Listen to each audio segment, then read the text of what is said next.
Gazeta Esportiva. Oferecimento. GazetaEsportiva.com. Muito além dos 90 minutos. Casper, um lugar que faz história para você escrever a sua.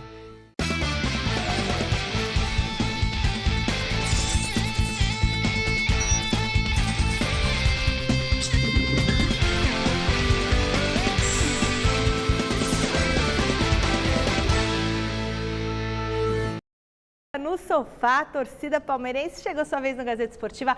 Dá uma olhadinha no empate do Verdão contra o Flamengo. Show da torcida! 40 mil pessoas no Allianz Parque decorando o espetáculo. Líder do Brasileirão, o Palmeiras com o elenco principal escalado por Abel. Flamengo do Dorival em segundo lugar na tabela com uniforme e time alternativos. No segundo minuto de bola rolando, Veiga experimentou. Aos 14, Vitor Hugo deu troco. O Everton pegou também a de casquinha que o Lázaro ajeitou. Aplausos para a bela jogada de Scarpa na ponta.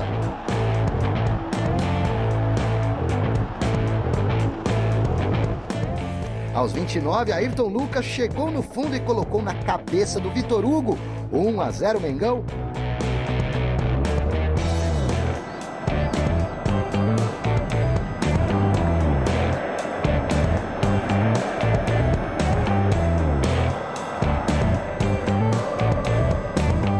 Pablo de testa, por pouco não ampliou. Rony. Danilo e Zé Rafael tentaram o empate.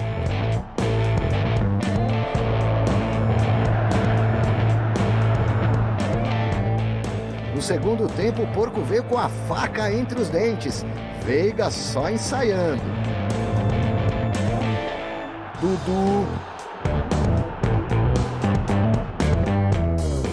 Zé Rafael que furou pelo alto. O Everton segurou a bronca lá atrás. E o Pablo que deu de bandido. Ah, se o Santos não fosse rapidinho para alcançar o Rony. Dudu meteu um passe mágico pro Veiga estufar a rede. Pena pro Palmeiras que estava impedido. Até que Rafael Veiga achou o cantinho do goleiro do Fla. Tudo igual.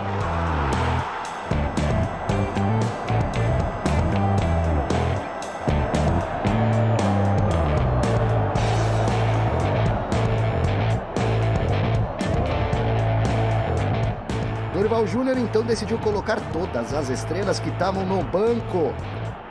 Pedro, Arrascaeta, nem eles, nem o Gabigol conseguiram a vitória. Aliás, quase perderam no fim. Pressão dos donos da casa.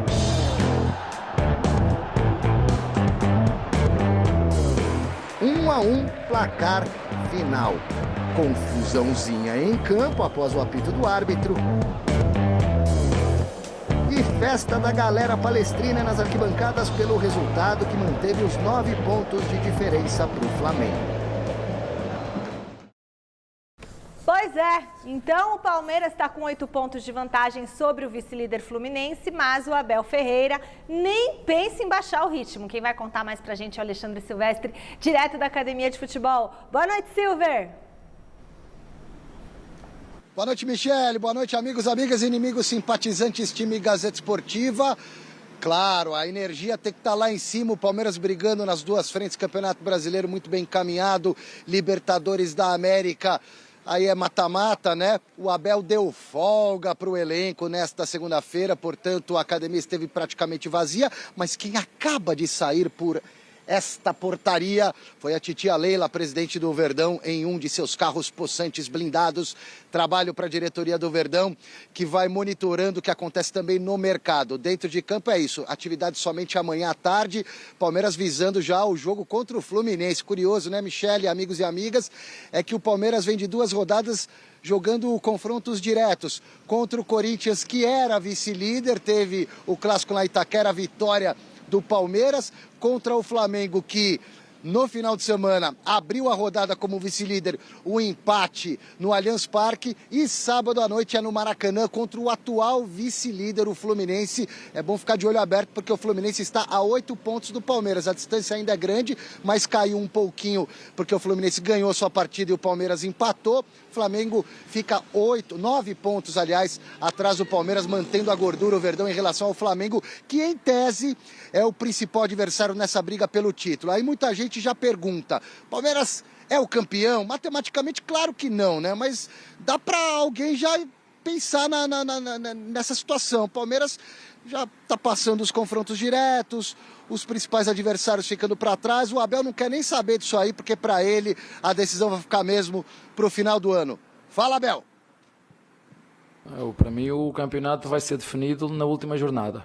É assim que eu penso. Eu disse-vos também no início que não olho muito para a classificação, olho cada jogo, enfrentar cada jogo para o ganhar.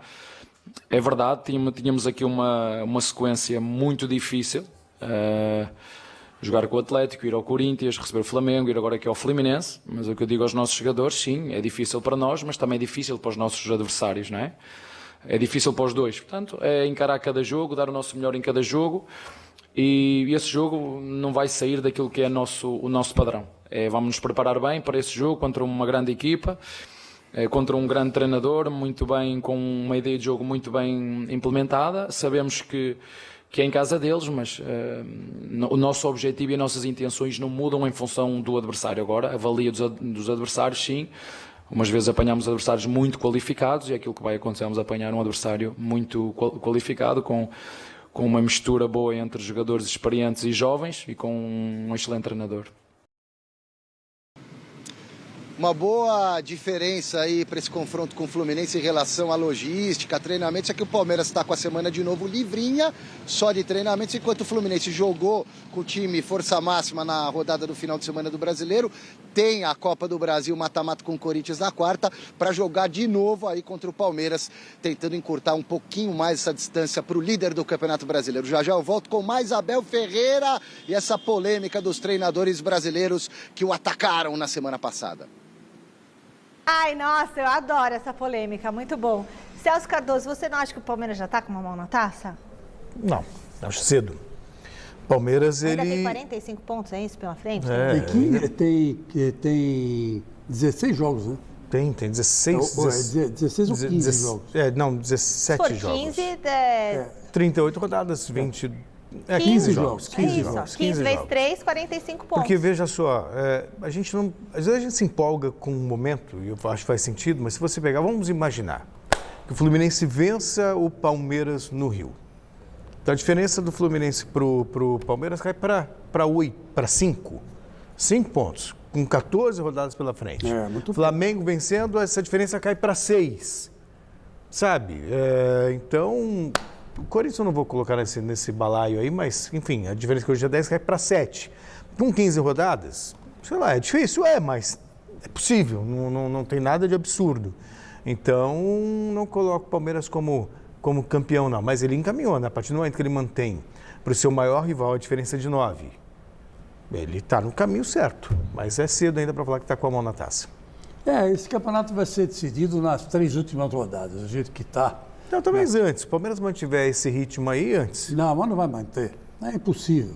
Por exemplo, se o Palmeiras for eliminado agora pelo Atlético Paranaense da Libertadores, eu acho até que ele mantém, né? Porque não vai ter mais torneio nenhum para disputar. É impossível. Né? Então, aí, de repente, o Felipão surpreende. O Palmeiras não vai jogar contra o Atlético Paranaense, vai jogar contra o Felipão. Vai ser o time do Abel contra o time do Felipão. Abel versus Felipão. Abel versus Felipão. Então, quer dizer que é diferente. Pode dar uma zebra aí. né? E o Atlético Paranaense complicar, como já complicou dentro do Mas o Palmeiras vai ficar seguindo a sua lógica, o Palmeiras vai sobrar no Campeonato Brasileiro. Não, ele se ele cair fora da Libertadores, sobra mesmo. Agora, se ele passar, eu não sei que campeonato que o Palmeiras vai querer pegar. Eu acho que pela história, ele pega a Libertadores. Tem força para encarar os dois, porque tem time para isso. 3 títulos de Libertadores seguidos, né? Aí você falou assim, Chicão, não vai aguentar manter esse ritmo aí. Eu tô pensando nisso desde o começo do ano e já estamos quase no final do ano e tá nesse ritmo. Não sei, é uma máquina. Mas é uma máquina de homens, né? Tem uma hora que... se fosse uma máquina de robôs, tudo bem, mas é uma máquina de homens. Puxa vida, eu recebi rapidinho, diretor, eu recebi uma mensagem aqui ontem, no Mesa Redonda, de um telespectador, preciso achar o nome dele, ele falou que ele fez um mapa astral do Abel Ferreira e que o Abel vai ter sorte até março do ano que vem, depois a coisa vira.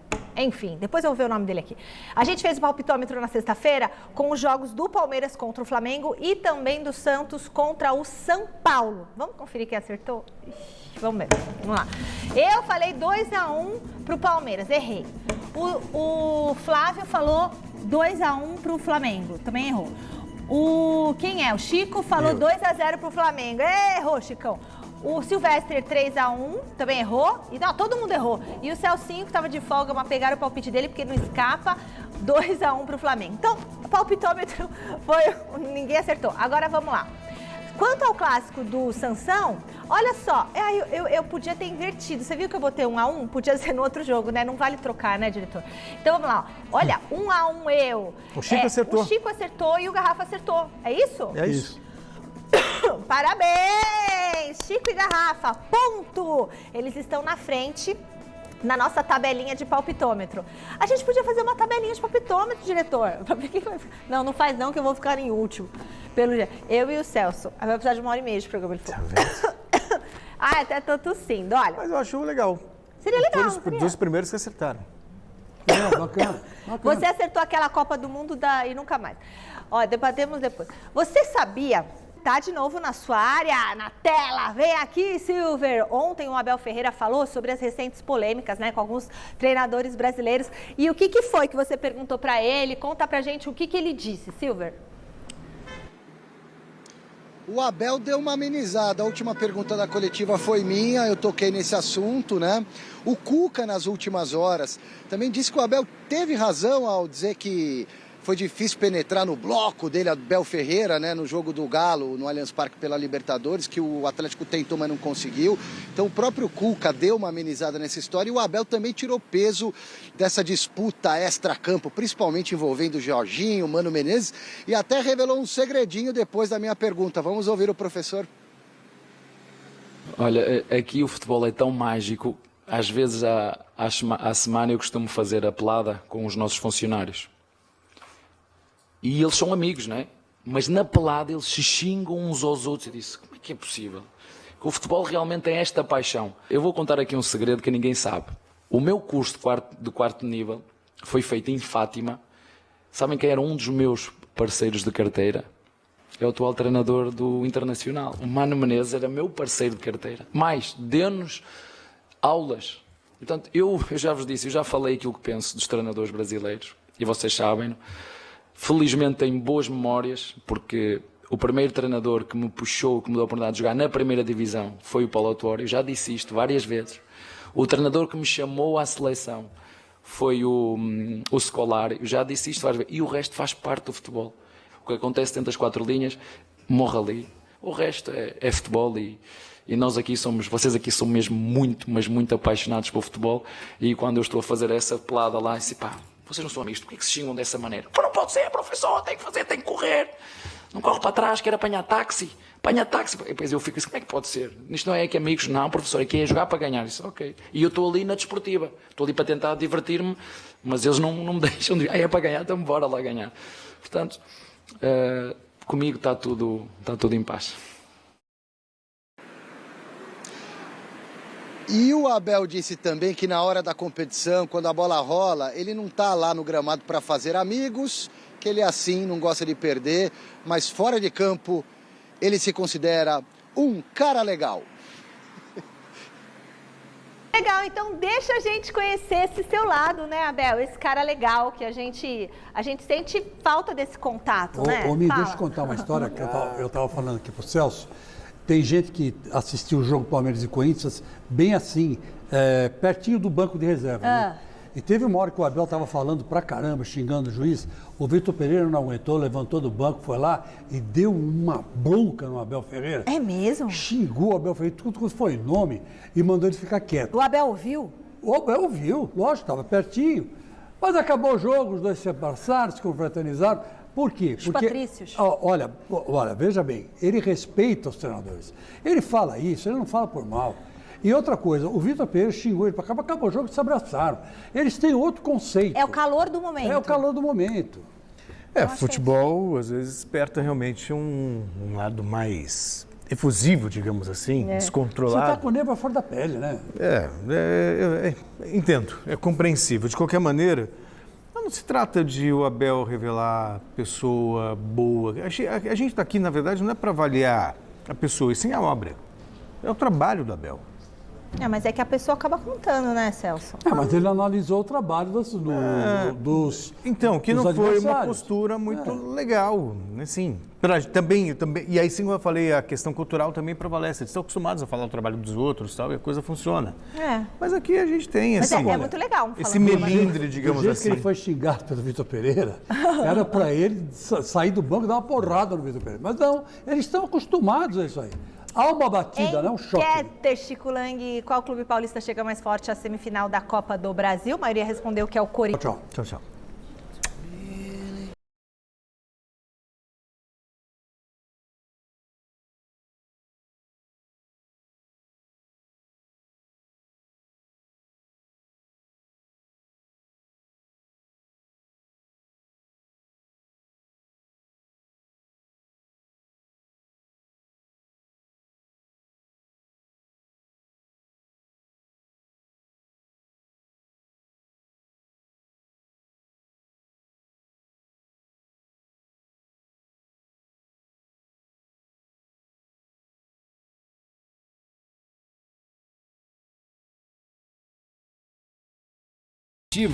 Oferecimento GazetaEsportiva.com. Muito além dos 90 minutos.